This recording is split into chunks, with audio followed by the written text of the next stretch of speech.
who wants to roar. Roaring is what lions do. And if you read the book of Revelations or Ezekiel, Isaiah, some of these prophetic books, you would see the 4 living creatures, 4 faces, a lion, an eagle, a man, and an ox. They are all very symbolic facets of the Christ. Faces, nature, characteristics, personalities. They are very, very symbolic, and they are telling you the possibilities that you can walk in as a Christian. As you drink into the same spirit, you can take on the form of an eagle and you begin to soar and fly over your problems.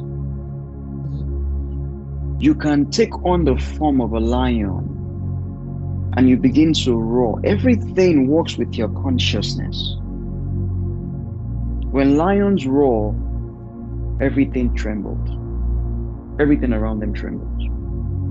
Many, many years ago, I had a chance to go to South Africa with my family, my mother, for the first time, and we went to the zoo. And there were particular times that the lion would roar, and we were under like a bridge thing, but underneath, and the lion was on top, and this thing was roaring, and the whole place was shaking.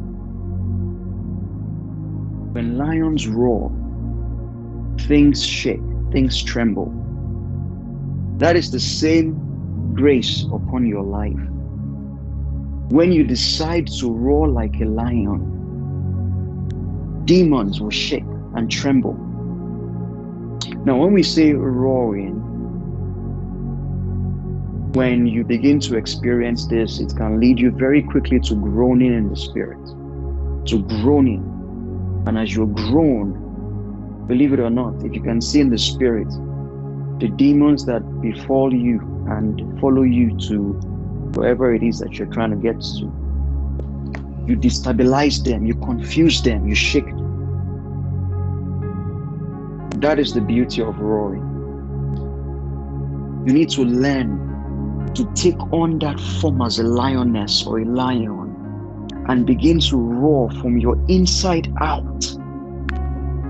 And as you do that, you will see the effects around you. You will see the effect. I don't want to give some personal testimonies about what we receive from members on this altar. But believe you me that what I'm telling you, they are not fairy tales. And as you grow in that stature, there are some things that you don't even have to roar for. You just look at it like this and you just shake it away. You can use your consciousness. As you're praying, you embody what it means to be a lion, and you begin to roar, and you destabilize everything else around you.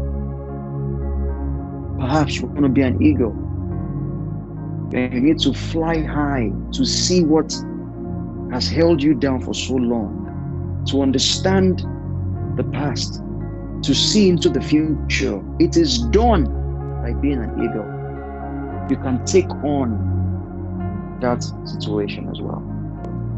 Maybe yours is not the eagle. Maybe yours is the ox. You want to carry a burden, a load that is too heavy for you, but you need the strength to carry it. People don't pity the ox because it was built to carry stuff. You can take on that character in your spirit man, and then that thing that was weighing you down, it becomes something that you were built to carry. Or perhaps you just need to see things from the perspective of humanity, from a man's standpoint. Maybe you don't understand your spouse or your children, and it takes a particular kind of personality as a man, as a woman, to be able to understand what they are going through.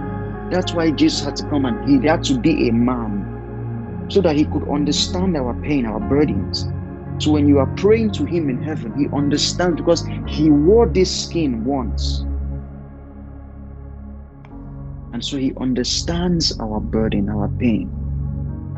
Maybe that's what you need to become. We're going to pray. I don't know what you want to assume. There's the lion. You can roar. You can terrify, shake, and destabilize your enemies. There's the eagle. You can fly high above the storms of life. You can see into the future. You can have perspective on the past. Perhaps you need to carry a burden of your entire family, a weight that has proven too heavy for you. Sometimes I look at people, and when I look at them, I see them, they are carrying a weight that is too powerful for them. It's a burden. And it happens for many reasons. Because you are the only person built spiritually to carry that burden on behalf of your family. Maybe yours is just, you need to be a man, the perspective of humanity. Just as Jesus came in the flesh and understood our pain, our burdens, you need to be able to see from the perspective of humanity. The compassion you need for a particular case, you don't have it because you cannot yet assume that phase. You're going to pray and cry out to God. The Father, you know best what I need. Or you can pick for yourself. I need the character and the personality of an eagle or a lion. I need to roar. You're going to ask God to make things happen in that line. Can we begin to pray? Let's begin to pray.